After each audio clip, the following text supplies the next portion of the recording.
Buenas tardes a todas y todos. Quisiera en primer lugar agradecer a la División de Ciencias Sociales de la UAM Iztapalapa por la invitación para estar en esta charla con ustedes. Espero que esta sesión de memes, marxismo, sociología del trabajo sea lo suficientemente entretenido para ustedes y en la cual podamos establecer una pequeña, un diálogo. Bueno, vamos a compartir un poco la presentación. Pues bueno, ¿de qué vamos a hablar hoy?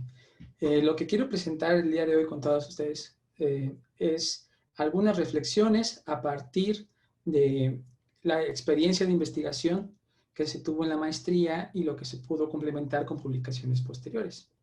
Entonces, ¿qué esperamos de esta investigación? ¿Qué esperamos de esta charla que tenemos con ustedes? Pues básicamente es una charla de divulgación que vamos a explicar en esta pequeña introducción. Uno de los grandes problemas que se tienen cuando uno plantea problemas de investigación que se vinculan con temas que pareciesen innovadores, pero que llevan años con nosotros, por ejemplo, los videojuegos, ¿no? O gente que estudia los trendsetters o los influencers en redes sociales, te hace preguntarnos, ¿no? ¿Los videojuegos pueden convertirse en objetos de investigación serios? No lo sé, tú dime, diría Leslie Chow. Entonces, queremos hacer este recorrido de atrás hacia adelante, de cómo fue desarrollándose, cómo se planteó este trabajo y qué fue lo que se hizo. Bueno, entonces, ¿cuál es el objetivo? Bueno, queremos conocer algunos procesos de transformación en el mundo del trabajo contemporáneo. Es indudable que la tecnología ha establecido ciertos patrones, que ha establecido y transformado la forma en cómo el trabajo se desempeña. Ojo, no pasa en todo el mundo del trabajo, sin embargo, se está experimentando. También quería compartir con ustedes esta experiencia de investigación que se fue complementando con las publicaciones posteriores que se hicieron alrededor de este objeto de investigación. Por tanto, queremos dividir esta conferencia en 4 secciones principales.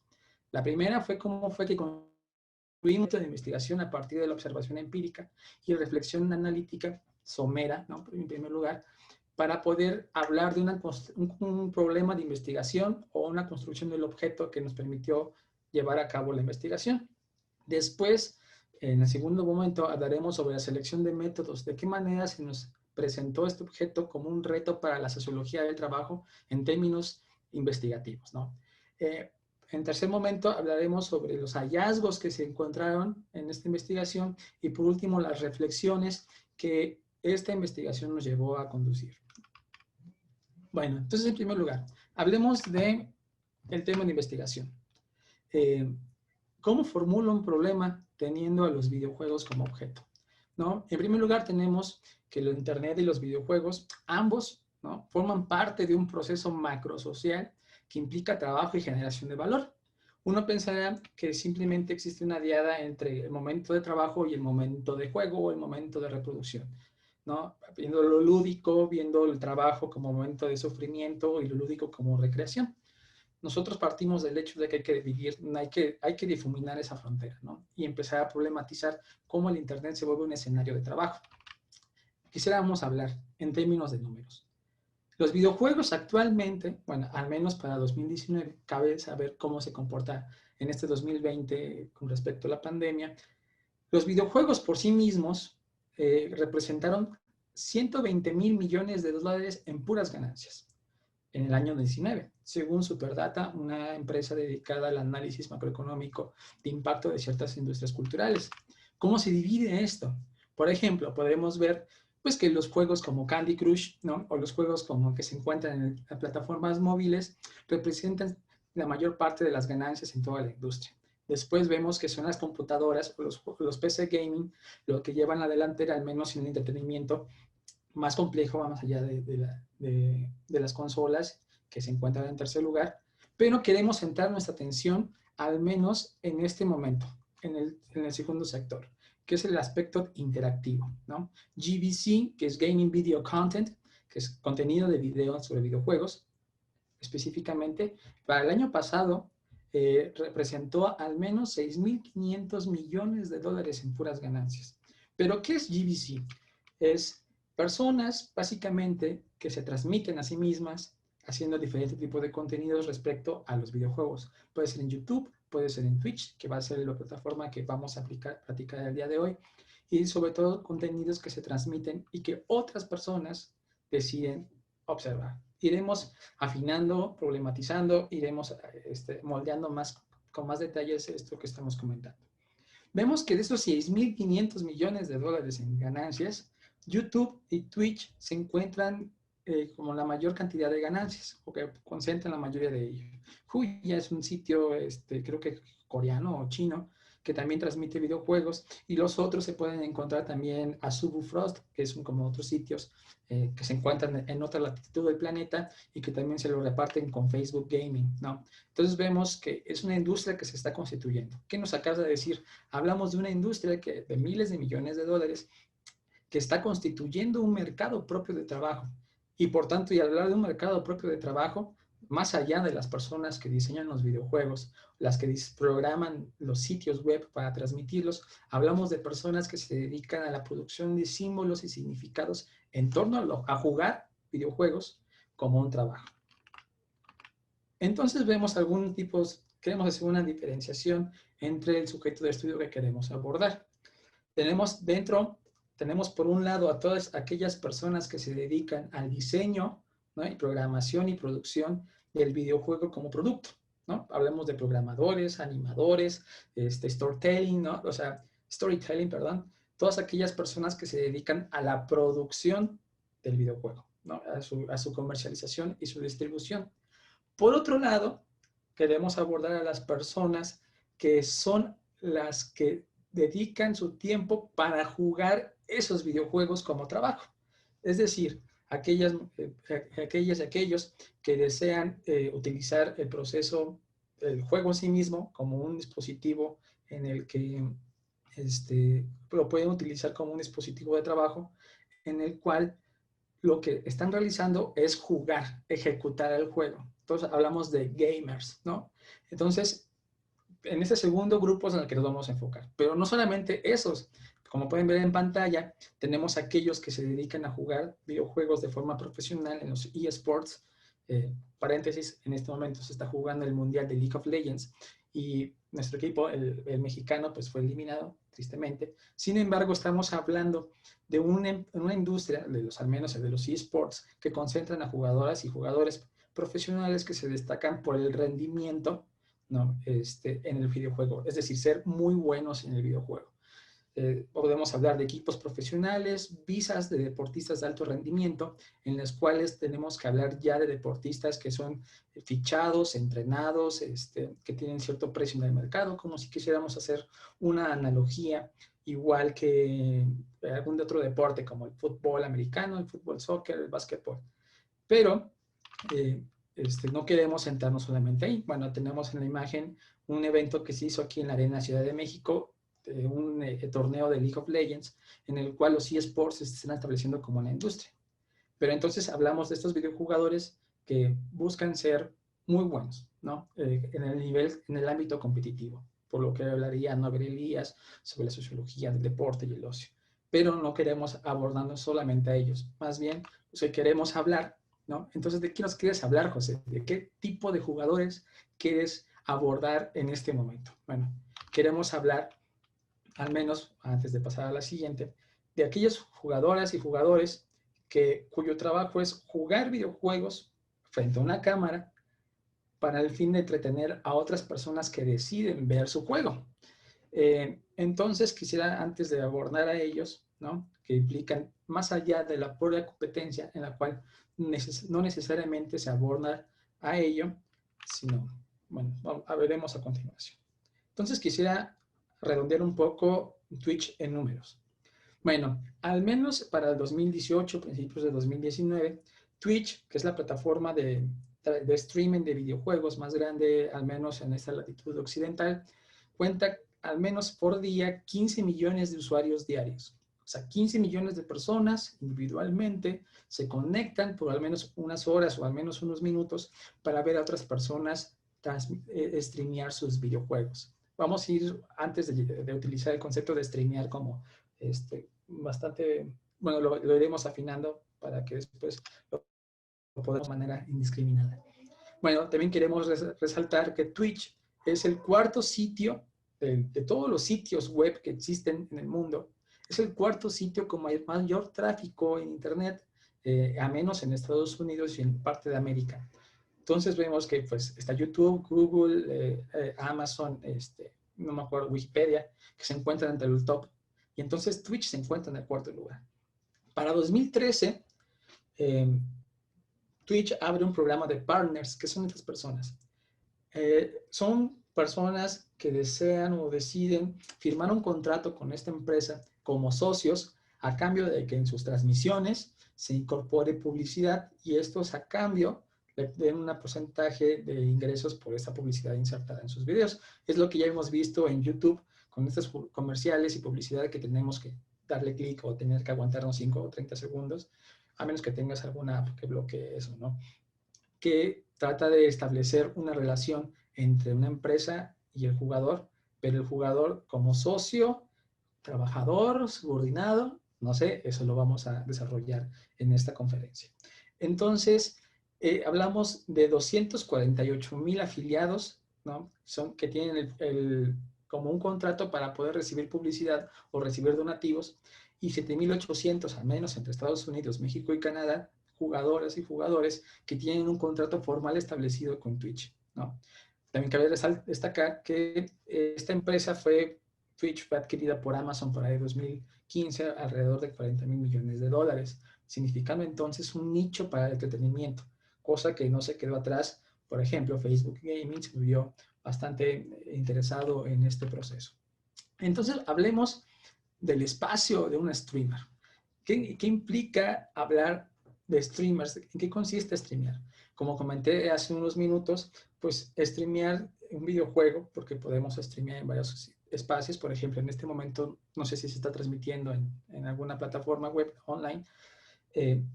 Lo que estamos haciendo es un streaming, pero queremos especificarlo al streaming de videojuegos bajo demanda. Como pueden ver en esta ilustración, vemos una computadora que parece una nave espacial, en la cual tiene en la pantalla central su videojuego y en las pantallas laterales algunos softwares o comandos que le permiten controlar la parte técnica de la transmisión. Se puede notar incluso tiene hasta 2 sillas, porque algunos streamers incluso tienen algún ayudante que le permite mejorar la producción en su transmisión. Entonces estamos viendo que el acto de jugar, como simplemente eso, videojugar, se mueve a complejizar y se mueve a problematizar si lo queremos ver bajo cierta óptica de la sociología del trabajo. Vamos a ir profundizando esto. Bueno, esta imagen es de alguien ya bastante profesional, como se puede notar, pero también tenemos algunas configuraciones bastante modestas. Por ejemplo, solo tienes una pantalla o un par de pantallas y transmites tu Game Boy Advance, ¿no? Tienes alguna configuración bastante modesta. Pero vemos que entonces están viendo situaciones en las cuales ser videojugador para otras personas se vuelve como un aspecto aspiracional para poder conformarse como una actividad o una ocupación. Hopheim, un investigador chileno sobre juventudes, al igual que Carles Feixa, han encontrado que al menos en España o en algunos países latinoamericanos se le han preguntado a las personas más pequeñas, de 8 o 16 años, cuál es su aspiración laboral. Algunos de ellos responden entre el top, ¿no? Se encuentra ser youtuber o ser gamer profesional. Vemos que entonces la problematización o el problema que se nos presenta ante nosotros es una transformación del mundo del trabajo mediante la incursión de ciertas tecnologías mediadas por el entretenimiento, como son los videojuegos, y en una transformación de la subjetividad en términos aspiracionales en la ubicación laboral o hacia dónde queremos, hacia dónde van los trabajadores o hacia dónde va el trabajo del futuro, o como alguien diría, el futuro del trabajo. Entonces quisiera mostrar un pequeño videillo que sintetiza el trabajo de un streamer, ¿no? Entonces, si bien su audio activado va en este momento, si no hay ningún problema, va a video, 40 segundos.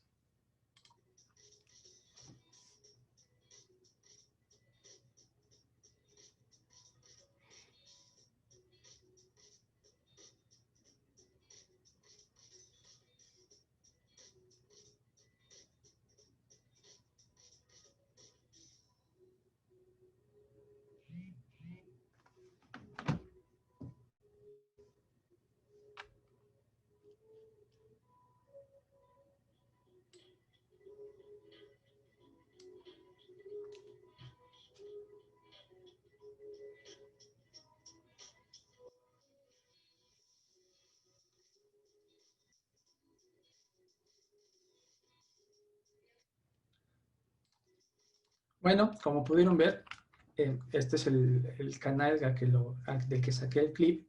Como pudieron ver a continuación, es el proceso de trabajo de un streamer del día común. Vemos que es más allá de simplemente jugar, ¿no? Y mostrar su pantalla. Vemos que hay una configuración del espacio como espacio de trabajo, hay ciertas calificaciones para ejecutar el videojuego como entretenimiento, además de ocupar el videojuego como espacio de entretenimiento y además utilizar ciertos dispositivos tecnológicos. Al menos yo aprecié ahí 2 computadoras, 3 pantallas en las cuales controlaba la transmisión, controlaba lo que se mostraba, controlaba el audio, inclusive hasta había un ayudante o su partner o su compañero en el cual ya sea jugar o atender el chat o atender ciertos aspectos. Eso es lo que vemos detrás de la cámara. Pero ¿qué es lo que vemos como espectador? Pues bueno, como podemos ver en la siguiente pantalla, esta es una captura de un streamer, ¿no? En la cual vemos que también tiene una cierta atención hacia su espacio de trabajo y una atención para entretener a las personas, puesto que en una parte de la pantalla nosotros podemos interactuar con el chat, al igual que nosotros podemos interactuar en este Zoom. Bueno, si pudiera tener la pantalla de chat, que no la puedo ver, solo estoy viendo la presentación. Interactuar con ustedes jugando como juego o jugando como trabajan, no como trabajo o trabajo como jugar, ¿no? Bueno, ahí vamos a definir algunas cosas, en la cual se pueden ver en la parte inferior izquierda, vemos que está la imagen del streamer, en la parte superior los donativos. Entonces vemos que hablamos de personas que obtienen sus ingresos a partir de donativos que provienen de espectadores que desean donar dinero, además de que provienen de patrocinadores, y pueden ver en la parte de arriba que dice CyberPower PC, que le ofrece ya sea con algunos productos o con un salario, meter su marca, además del ingreso que se encuentra a partir de la proporción de publicidad que se incorpora dentro de la página. Entonces estamos viendo una problematización, o al menos mirando este fenómeno en un primer momento nos deja muchas preguntas, ¿no? Como, ¿cuáles son estas preguntas?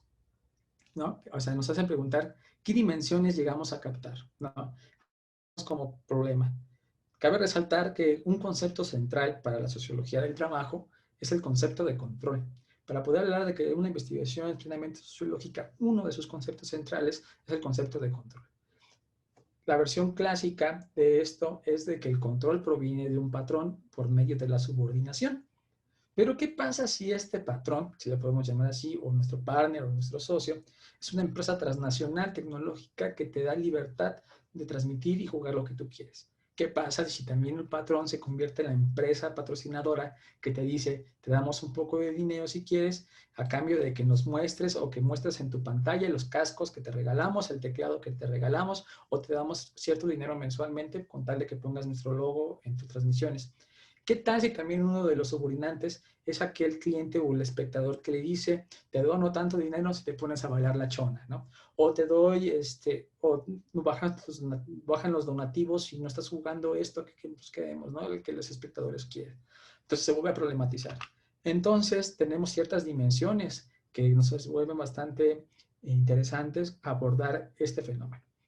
Como tal, utilizamos para esta investigación el concepto de trabajo no clásico de Enrique de la Garza, en la cual nos da algunas guías conceptuales como herramienta heurística, ¿no? Más allá de que un concepto que sea descriptivo, el trabajo no clásico debe ser considerado como una metodología o parte de una metodología que reconoce que existen ciertas dimensiones en el trabajo que no necesariamente hay que hacer trabajos nuevos para hacer trabajos no clásicos. Te veremos por qué. Por ejemplo, un organillero del siglo XVIII en la Ciudad de México puede ser investigado desde la perspectiva del trabajo no clásico.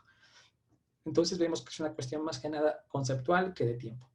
Entonces vemos que el trabajo de jugar o estas personas que streamean implica, sin duda, cierto tipo de trabajo cognitivo, cierto conocimiento de los videojuegos, de los códigos, de manejar el internet, ocupar una computadora, los softwares de la transmisión, los softwares de efectos especiales, todo lo que considere necesario para poder realizar la transmisión.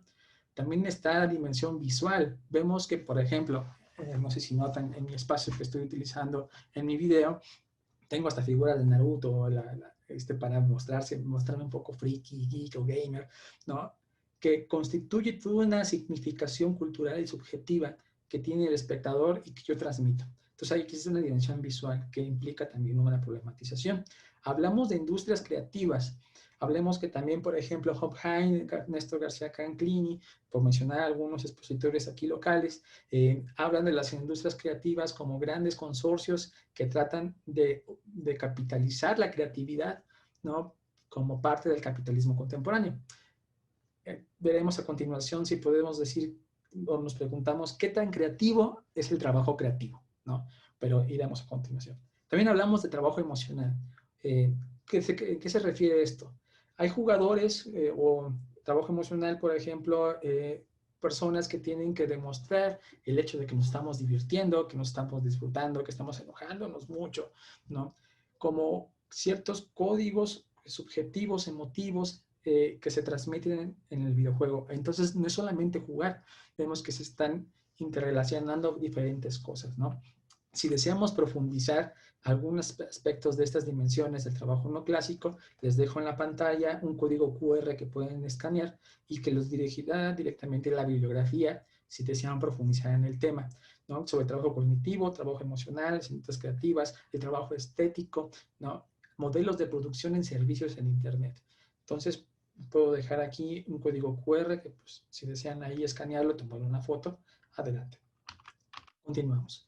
Entonces, esto nos lleva al planteamiento de investigación entero, que nos lleva, y leo, ¿de qué manera se configuran los procesos productivos teniendo al Internet y a los videojuegos como escenario de trabajo? Es un tema interesante. Yo diría, qué buena pregunta, Dorothy, ¿no? El planteamiento de investigación que me establecí, que guió durante estos años, que tendrá al menos 4 o 5 años que llevo planteando esta investigación. Bueno, ahora en la tesis doctoral estoy investigando otra cosa. Entonces, ¿qué es lo que interesa sobre esto? Bueno, quisimos reconstruir ámbitos de relaciones sociales, tales como la juventud, lo familiar, el trabajo, la profesionalidad o lo lúdico, que influyen en las relaciones laborales de los streamers. No, es diferente el proceso de trabajo que relaciones laborales. Veremos después esas dimensiones. También quisimos analizar cómo es que intervienen sujetos como la empresa o el usuario cliente, o sea, los espectadores, en el control del proceso de trabajo, en el streaming y las resistencias que estos pueden tener, ¿no? Así pueden ver cómo de esta manera se despliegan estos mecanismos. Entonces, veremos a la segunda parte. Eligiendo metodología, ¿no? ¿Cómo diablos investigo un tema como este? Vemos que el primer camino, como les mencioné, les prometí que va a haber memes y marxismo. Hablamos de dialéctica y totalidad. Hablemos que en Marx existe una doble tensión entre el Marx positivista, si lo queremos ver de esta manera, y el Marx que recupera mucho los significados y la subjetividad.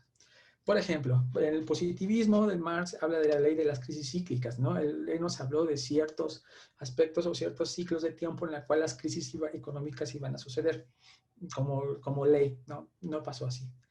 Vemos que entonces, por otro lado, el Marx, en el Mario de José Bonaparte, habla de la recuperación del significado de la subjetividad, de qué manera la población vivió esta revolución, ¿no? Entonces vemos una tensión que entre lo concreto y la cuestión histórica, que es entre Rousseau, Hegel y Marx, reconocen que hay cierta materialidad histórica que nos hace como sujetos y lo significamos en un espacio de posibilidades para la acción, ¿no? Bajo esa perspectiva, consideramos que en los streamers, como para construirlo como un objeto metodológico, existen ciertas estructuras, ¿no? Ya sea como la industria de videojuegos, la industria de entretenimiento, Twitch, YouTube, Facebook, que son estructuras que por sí mismas pues son más allá que el sujeto, que le permiten un espacio de posibilidades para la acción y que el jugador o el streamer lo resignifica, ¿no? Entonces, si quieren abundar más sobre este tema, sobre el método concreto abstracto concreto, sobre la metodología configuracionista, les dejo este QR también si lo desean para poder profundizar, porque el objetivo de esta conferencia no es como centrarnos tanto en este aspecto. Entonces vemos, dice Marx que debes de construir la realidad concreta, ¿no? Esa es la forma en cómo guiamos nuestro camino metodológico, ¿no? Entonces vemos con este pequeño meme decidimos irnos por la descripción articulada, tomar ciertos conceptos como el trabajo no clásico, el trabajo estético, el trabajo emocional, las relaciones de la industria creativa, el capitalismo de plataformas, el capitalismo de vigilancia, más allá de hacer un cuestionario, ¿no? A partir de la comprobación de hipótesis. Entonces, eso nos lleva a algunas preguntas desde el ámbito metodológico y de la técnica, ¿no? Entonces, ahí yo me pregunté, ¿ver a Wherever Tomorrow cuenta como trabajo de campo en sociología del trabajo? Bueno, veamos algunas guías conceptuales para esto, ¿no? Una de ellas es el trabajo experiencial, ¿no? Que consiste principalmente en vincularse en la actividad que se está investigando. Básicamente, hacer lo que estás investigando, ¿no? Que esto se basa en textos ya bastante clásicos de Catani o de Rawls, por mencionar algunos, pero que se problematizan después. Después se encuentra la observación o el análisis de la imagen.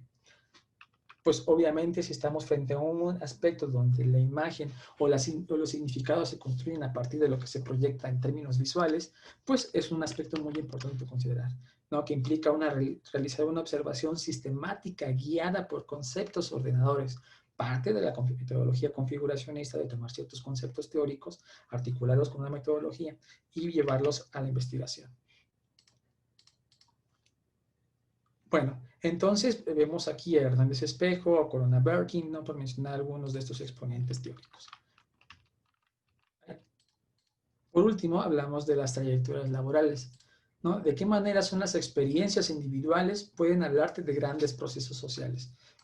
Entonces, podemos hablar de que ciertos procesos individuales, de qué manera nosotros experimentamos nuestra experiencia de vida a partir de trayectorias laborales, podemos utilizarlos para reflexionar grandes procesos socioestructurales, sociohistóricos. Esta es una metodología bastante utilizada para sociología del trabajo y también para los estudios históricos. Si quieren también ahonar en esto, que básicamente los tres se vuelven a nutrir de lo que se le conoce de la etnografía digital, cabe aclarar que todo lo relacionado a la etnografía digital se puede encontrar en vasta bibliografía, ¿no? Yo dejo aquí un código QR que les dirige a un video de YouTube de una gran conferencia que sintetiza algunos aspectos centrales de la etnografía digital, ¿no? Aquí cabe aclarar que no necesariamente porque sea un trabajo que se realiza en Internet o son trabajadores que hacen su actividad mediada por la tecnología, necesariamente requieren etnografía digital. Veremos en la siguiente diapositiva que no necesariamente todo lo que se hizo en esta investigación fue etnografía digital, ¿no? Y si desean profundizar en eso, les dejo el código QR si lo quieren escanear para que puedan profundizar mayor en el tema. Entonces, ¿cuáles fueron las técnicas que se realizaron? Pues como vemos, se hicieron entrevistas individuales, ¿no? a streamers y algunos influencers de los videojuegos, que se hizo a través de plataformas como estas, y otras, en cambio, se hizo in-game. Es decir, yo pedía la entrevista, me decían, oye, no puedo darte la entrevista porque tengo que hacer un stream, tengo que jugar, si quieres métete y me haces preguntas. Pues básicamente, investigué con esa persona, porque yo estaba jugando con esa persona y al momento en que lo estaba jugando, ¿no? Él hacía preguntas y se lo recuperaba. Pero básicamente, en términos abstractos, son entrevistas individuales. Se hizo observación flotante, se asistió a ciertos eventos que se vinculaban al streaming de videojuegos, que además se hizo una observación a los streamings, una observación sistematizada de lo que se transmitía, de lo que se jugaba, una revisión documental de los contratos, ¿no? De las relaciones laborales que se pueden establecer, inclusive qué puede decir la legislación laboral mexicana respecto a esto. Ya ha habido un impacto importante, por ejemplo, en ciertos países del primer mundo desarrollados, ya existen legislaciones para considerar a los videojugadores y de eSport como atletas de alto rendimiento, pero nosotros hablamos de streamers. Pero, por ejemplo, hay otras legislaciones en la cual ubican que se moderan las loot boxes, estas cajitas que no sabes que compras y no sabes qué va a haber adentro, con algunos stickers, calcomanías, skins para tus personajes, como apuestas y que te tienen que regular, ¿no? Pero en términos de relaciones laborales poco se ha dicho, ¿no? ¿Cómo podemos hablar o hablar de legislaciones del trabajo para personas que juegan, que trabajan o juegan para trabajar o Ahí está el problema, ¿no? Entonces, al igual que ciertas plataformas de streaming o ciertas plataformas que ofrecen trabajo, ya sea Uber Eats, Rapid, o trabajadores que se consideran eminentemente digitales como el Amazon, veremos que no, empiezan a conformar un fenómeno bastante específico, que es el oscurecimiento de las relaciones laborales. Y por último tenemos la incursión experiencial, que para mí yo lo considero como la forma más fancy de decir que me metí a jugar y me puse a streamear videojuegos. Que como yo como investigador, a partir de mi reflexividad, si decía hacer una etnografía, de qué manera significaba hacer la actividad en sí mismo para poder hacer una reflexión posterior con lo que encontré en mi objeto de investigación. Y entonces nos lleva al tercer punto, los hallazgos. ¿Qué hallazgos centrales son los que encontramos y que podemos destacar, al menos para esta charla, ¿no? Uno de ellos es de qué manera se capitaliza o se objetiva el valor del trabajo de streamear videojuegos en términos monetarios. Esto nos lo ofrece muy claramente el marxismo. Carlos Marx menciona que todo trabajo está enfocado a producir una mercancía, pero la mercancía, su finalidad central es la de satisfacer una necesidad, ¿no? Como utilizar una camisa como vestido, tomar agüita para hidratarme, ¿no? Pero, ¿qué tal? O un auto para transportarme. Pero, ¿qué tal si esas necesidades son más allá del vestido, el calzado, el transporte, la alimentación? Si esas necesidades provienen del ámbito estético, emocional, moral, ¿no? La necesidad de ver algo bonito, la necesidad de escuchar una canción, la necesidad de experimentar, de aprender algo. ¿Qué tal si mi necesidad es aprender o por el estilo? Entonces hablamos que la mercancía obtiene un aspecto subjetivo y objetivo, ¿no? Podemos hablar que necesariamente las necesidades pueden abstraerse de esta manera. Por eso la utilidad del concepto de trabajo no clásico. Por eso podemos ver en el esquema, si ven en la parte de izquierda de sus pantallas, vemos al streamer, ¿no? Ahí se puso haciendo malabares con gatitos. Puede aplicarse para un youtuber o cualquier persona que genera significados, que es grabado, ¿no? Que es a su vez subido a la nube y transmitido por diferentes plataformas, YouTube, Twitch, Facebook. Pero esas a su vez, ¿no? Tienen convenios con empresas patrocinadoras que pagan un porcentaje o pagan una cantidad a esta gran empresa por establecer o por meter su publicidad.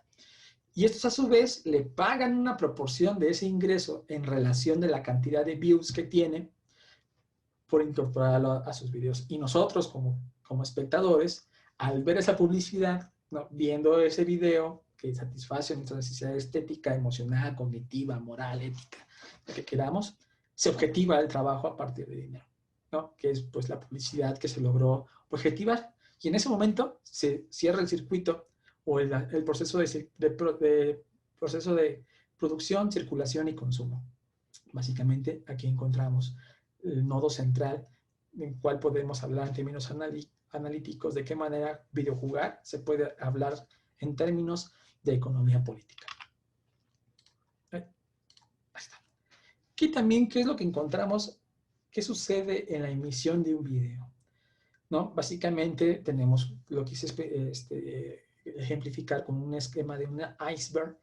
¿Por qué? Porque tenemos la parte que se ve, el trabajo que se exhibe, según Becerra 2019, y el trabajo que se oculta, ¿no? Ese trabajo que se exhibe es básicamente la transmisión, ¿no? Ya sea el youtuber, es el de facebookero, el tiktokero, bueno, el streamer de Twitch, que habla del entretenimiento, la interacción amable o de divertido, lo que queramos, que expresa significados de gana haciendo lo que quieres, ¿no?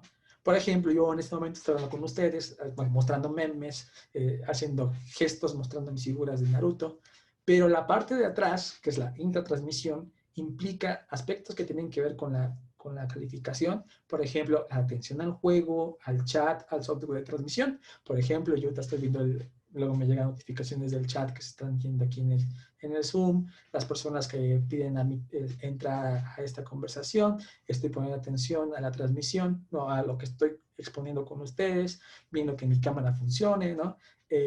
Vemos que esto implica no solamente videojugar, ¿no?, en sí mismo, sino implica diferentes calificaciones que se entrelazan entre sí, ¿no? Que también no podemos ignorar los aspectos físicos asociados a permanecer largas jornadas, ¿no?, jugando. Entonces, si hablamos de un trabajo meramente de detenimiento cognitivo, en la cual la tecnología simplifica el trabajo, vemos que no necesariamente, si no, no hablaríamos de teclados y mouse ergonómicos, las sillas gamers. Yo, por ejemplo, tengo un cojín aquí en la espalda de mi silla para poder estar mucho tiempo frente al computador. Vemos que no se puede ignorar el aspecto físico de la disposición corporal en el trabajo que analíticamente se presenta como eminentemente intelectual, ¿no? También existe una preocupación por la calidad de la transmisión. Por ejemplo, ver que los espectadores, las personas que están presentes, pues estén disfrutando, porque como streamer buscas que te den donativos, ¿no? Ya sea que porque eres agradable, porque eres divertido, porque estás jugando muy bien, pero todo eso en conjunto es la atención para buscar el entretenimiento y obtener el donativo, ¿no? Entonces hay una disonancia emocional, dirían los teóricos del trabajo emocional, que entre lo que tú estás preocupándote o lo que estás sintiendo y lo que estás mostrando frente a la cámara o al frente al juego, ¿no? Entonces, además de eso, se problematiza que pones atención a los moderadores, que son las personas que vigilan que tengas contenido accesible a toda la familia, que no infrinjas ningún acuerdo de confidencialidad o de lo que se muestre frente a pantalla, además de que mostrarte agradable y frente a los patrocinadores. Entonces vemos que el jugador en sí mismo no es un agente que se encuentra abandonado o que se avienta de manera libre, abierta y libre de ataduras en la industria de los videojuegos. Vemos en este esquema niveles de realidad. Si vemos hasta abajo, la parte más pequeña, tenemos al jugador en el nivel micro de realidad, ¿no?, que son mujeres y hombres que buscan construir un ingreso mediante la interacción, ¿no?, que es a partir de la transmisión del videojuego. Obviamente, sería un error pensar que simplemente todos entran a transmitir para obtener dinero. Hay personas que lo hacen legítimamente con fines lúdicos de reproducción o autorrealización. Ya después, a lo mejor pueden buscar el contrato, ¿no? Pero eso implica una subsunción a políticas de contenido del contratante, que es de Twitch o de los patrocinadores. Eso, a su vez, sus relaciones tienen que ver con empresas intermedias, ¿no?, que es la Meso, que por ejemplo Twitch o YouTube, Facebook, que básicamente, pues ya a estas alturas de la vida, sabemos que su mayor ingreso proviene de la publicidad, ¿no?, que es su necesidad de captar ingresos a partir de esta, ¿no?, y además de distribuir productos relacionados con su marca o las marcas que están publicitando, ¿no? Entonces, se encuentra la empresa transnacional a nivel macro, que pues puede ser productora de autos, de perfumes, de cualquier cosa de manufactura que busca, pues, básicamente como cualquier empresa capitalista, el aumento de sus ventas y por tanto de sus ganancias. Pero para poder posicionar estos productos demanda publicidad. Esta publicidad, pues, la está contratando para la empresa Meso, que se expresa en el jugador micro, ¿no?, o el youtuber, si lo quieren ver así. Además, busca una influencia del público para el consumo, ¿no? Quiero que me compres, pero pues si yo estoy vendiendo computadoras, pues qué mejor que patrocinar al youtuber o al streamer de videojuegos que te está ocupando la supercomputadora 9000, ¿no? O a la juegosfera, si ven Drake y Josh, ¿no? Entonces, vemos que hay una relación entre que lo macro se expresa en lo micro, en las relaciones con lo meso. Esta es la descripción articulada, ¿no?, a partir de términos analíticos. Entonces, vemos que en ámbitos de trabajo no clásico, la producción de significados en la interacción es el aspecto nodal de ese tipo de trabajo, ¿no? Que vemos que, como mencioné en el esquema anterior de la circulación de producción, circulación y consumo, son esos caracteres más allá de entretenimiento, sino como esta forma en cómo, más allá de jugar videojuegos, tener interacción con la persona streamer, es objetiva esta forma de trabajo no clásico, ¿no? Porque no estamos yendo a contratar o cosas por el estilo, simplemente bajo demanda entramos y apreciamos el contenido. Vemos también una construcción social del ingreso, ¿no? Las formas clásicas, o como quisiéramos verlos de ver el trabajo, hablan de una subordinación del empleado por parte del patrón, ¿no? Que entonces, básicamente, pues me da un salario por el trabajo que realicé. Pero ¿qué pasa si tu salario no es visto así, sino que tus ingresos son a partir de publicidad, a partir de patrocinios, a partir de ciertos contratos, a partir de los donativos. Vemos que son diferentes fuentes de ingreso que podemos hablar de una construcción social del ingreso, pero que tiene que también no está emancipado de ciertas diferencias regionales. Por ejemplo, en América Latina tampoco vamos a estudiar el fenómeno de manera global. Las entrevistas que se hicieron, las observaciones, se hizo en el ámbito latinoamericano, ¿no? Las personas que se entrevistaron, con las que se habló, fueron de esta región, en las cuales se reconocieron que en América Latina casi no se da el donativo a grandes escalas, como en otras partes, como en Europa o en Norteamérica, pero que entonces el ingreso proviene más de publicidad y de volumen de ingresos y de venta de merchandising de su publicidad individual. Entonces hablamos de que también hay cierta precarización incluso en los ingresos. Entonces también hablando sobre lo lúdico, ahí es lo que quería decir. No es necesario hablar de una visión dicotómica, es decir, en qué momento estoy trabajando y en qué momento estoy jugando. En cualquier trabajo tiene sus dosis lúdicas, cualquier trabajo, ¿no? Si no, no pensaríamos en estos videos que hemos visto en redes de trabajadores de la obra, de la empresa, grabándose y divirtiéndose, ¿no? O sea, el aspecto lúdico no está emancipado del trabajo, como tampoco el trabajo o lo lúdico está emancipado del trabajo, ¿no? Entonces vemos que, si pueden ver después, les compartí la bibliografía, que es el trabajo para jugar o juego para trabajar, ¿no? Vemos de qué manera lo lúdico como mundo de vida se relaciona con el mundo del trabajo, ¿no? Y empieza a haber problematizaciones que no simplemente es una división tajante, ¿no? Y entonces el control, como vimos en el esquema anterior, pues se encuentra en diferentes niveles de realidad. Entonces, ya viendo con los hallazgos, ya en la parte final de esta charla, ¿qué preguntas generan? ¿Qué reflexiones más allá del objeto en sí mismo genera esta investigación? Algunas reflexiones. Una de las preguntas que salió fue, ¿qué motiva a una persona a jugar videojuegos? Y más aún, ¿qué motiva a una persona a jugar videojuegos y transmitirlo? Y si le damos un giro interesante, ¿qué motiva a una persona a mirar videojuegos, a mirar a otra jugar videojuegos y esta a su vez donarle dinero, ¿no? Tenemos algunas dudas, ¿no? Algunas reflexiones. Primera, ¿no? Pensamos en Walter Benjamin sobre la muerte del lector, donde simplemente el autor, o sea, podemos hablar del jugador, se impone, ¿no? Como condenador de discurso y significados.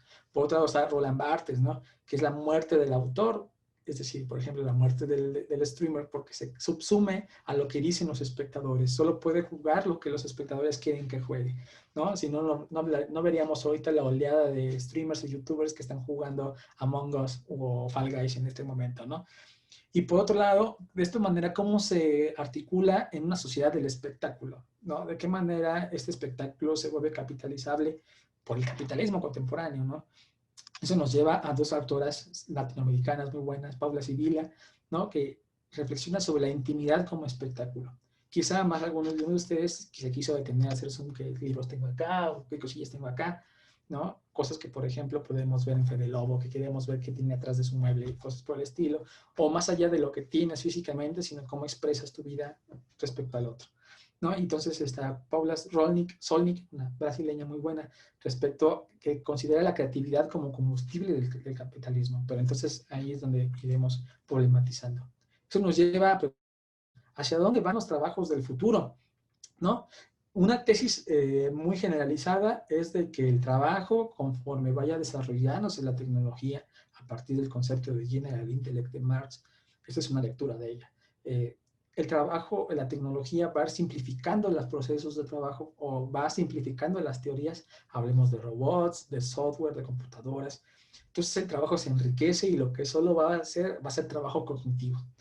Si esto fuese así, estaríamos en un punto en que estaría el trabajo manual cayendo en picada y el trabajo, no, vemos que la parte física sigue existiendo, si no, no hablaríamos de gente pedaleando tantos kilómetros para repartir un alimento, personas conduciendo o personas metiendo productos en una caja, ¿no? Y sellándolas y empujándolas para distribuirlas, por si hablamos de Amazon y sus almacenes. Por otro lado, está la tesis de la parcialización de las actividades, que básicamente no, o sea, la tecnología está avanzando, pero lo que está avanzando es hacia el control y la intensificación del trabajo. Puedes tener el super robot al lado tuyo, pero pues tú sigues ahí alimentando al robot, ¿no? Descalificado, sin mucha calificación, sin mucho entrenamiento y te pagan muy poquito, aunque estés en la superempresa tecnológica top ultra, ¿no? Entonces nos hace pensar, ¿qué tan creativo es el trabajo creativo? Podemos pensar que todo lo que vemos que se produce en redes sociales o lo que se produce en ciertas redes como, no sé, TikTok, por el estilo, tenemos una memetización, una reproducción o una copia de muchos procesos de trabajo que son repetitivos o que tanto podemos hablar de esto eminentemente creativo, ¿no? Entonces, hay unas preguntas que se quedan. Entonces, esto nos lleva a preguntarnos sobre el capitalismo de plataformas, si es que hacia dónde va estas relaciones. Como mencioné, el concepto de General Intellect de Marx nos ayuda a pensar mucho, ¿no? Si hablamos de un capitalismo cognitivo, ¿no? De un capitalismo informático o un capitalismo de vigilancia, que son como ciertas derivaciones de este concepto, que es hacia dónde va la tecnología y el trabajo, ¿no? El capitalismo cognitivo indica que es el intelecto, que solamente vamos a producir conocimiento e innovación y que lo que vamos a necesitar menos trabajo y nos vamos a liberar de esto. Yo creo que no. El capitalismo informático, lo que estamos viendo por el contrario es una intensificación. Si bien estamos hablando de trabajadoras y trabajadores con alto nivel educativo en algunos lados, vemos también a trabajadoras y trabajadores con también alto nivel educativo, pero haciendo trabajos repetitivos, parcializados, ¿no? Y cansados, ¿no? Diría Néstor García Canclini, Hopheim, Feixa, vemos que cada vez las generaciones de jóvenes están más entrenadas en las tecnologías, pero con menores oportunidades laborales que sus generaciones pasadas. Cierto, sabemos conectar el proyector, pero no sabemos qué vamos a tener de futuro de trabajo, ¿no? Pero por otro lado también está el capitalismo de vigilancia, es que vemos que a partir, inspirados en Foucault, que es ciertos dispositivos de control que ofrece la tecnología, que simplemente estamos bajo un nuevo panóptico laboral. Son algunas reflexiones que nos lleva a esta investigación. Entonces, conclusiones, ya para concluir. ¿Qué es lo que pensamos en esto? Vemos al Internet como un espacio de producción y circulación de bienes, indudablemente. Se está significando una transformación, surgimiento de nuevas ocupaciones y profesionalizaciones, pero cabe como tarea para la sociología del trabajo investigar hacia dónde va eso. ¿Hablamos de un trabajo enriquecido o no? Por otro punto, puede haber trabajo rico en conocimiento, sí, pero pobre en ingreso y salario o viceversa, ¿no? Lo que se encontró en términos de ingresos es que está bastante diversificado y lo que llegamos a ver generalmente son las personas que se encuentran en el top, pero la gran masa que está intentando acceder a este mercado de trabajo pues no se encuentra en las mejores condiciones. Por otro, se encuentra que no podemos hablar de un modelo puro de producción en Internet. No, vemos diferentes modelos de producción, ya sea, por ejemplo, Facebook con la publicidad, YouTube también, Amazon con la distribución de productos, Uber con el transporte de personas, Airbnb, una constelación, ¿no? Entonces podemos dar hibridaciones de la producción. Como vemos, un aspecto de entretenimiento para jugar videojuegos como un aspecto de generación de contenidos, como también el trabajo parcializado de jugar el mismo videojuego, tener una rutina, ¿no? Hablar eminentemente de trabajo creativo, ¿no? Y en el que el cliente o el espectador, el usuario, sin darnos cuenta, formamos parte de este ejército de producción de valor, ¿no? Al ver publicidad, a dar clic, a comprar los productos, que nos llevan a estos aspectos. Y pues básicamente les agradezco mucho su atención.